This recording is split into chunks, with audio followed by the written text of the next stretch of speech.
সকলোকে নমস্কাৰ জনাইছোঁ। আমাৰ আগন্তুক ৰাস মহোৎসৱৰ হাউলীৰ এই এটা পৰিৱেশ। মই হাউলীত আহিছোঁ আজি, টিকট কাটিম বুলি হৈছে হাউলী খেলাখনত চাব।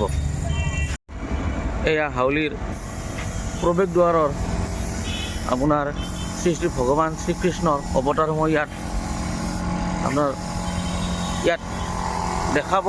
দেখিছেনে কি ধুনীয়া এটা পৰিৱেশ। ইয়াত আপোনাৰ কালাৰ মাৰি আছে। ইয়াত ভগৱান শ্ৰীকৃষ্ণৰ ইয়াতে মূৰ্তিবিলাক সজাব।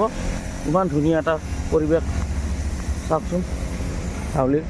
মই আজি বিশেষকৈ হাউলীৰ এখন বহুত বিখ্যাত লটাৰী খেল হয়, তাৰ খেলখনত টিকট নিব আহিছোঁ, কিন্তু আজি দুখিত, আজি ইয়াত টিকট নাই থৈছে গোটেইখিনি। কিমান ধুনীয়া চাওকচোন এই হাউলীৰ আপোনাৰ ৰাসৰ মূৰ্তিবোৰ।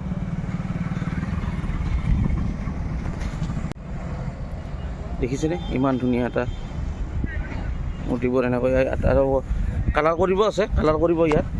দেখিছেনে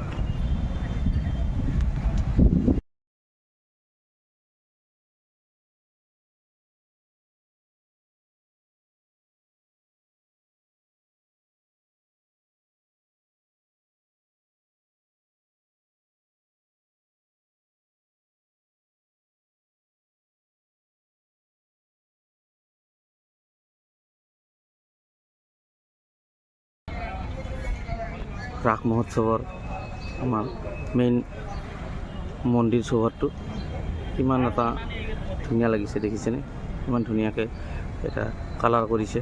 দেখিছেনে কি ভাল লাগিছে। নাই কমপ্লিটলি।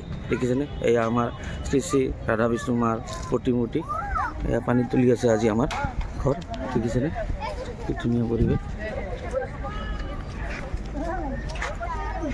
এয়া ৰাস মন্দিৰৰ আমাৰ পুখুৰীটো। দেখিছেনে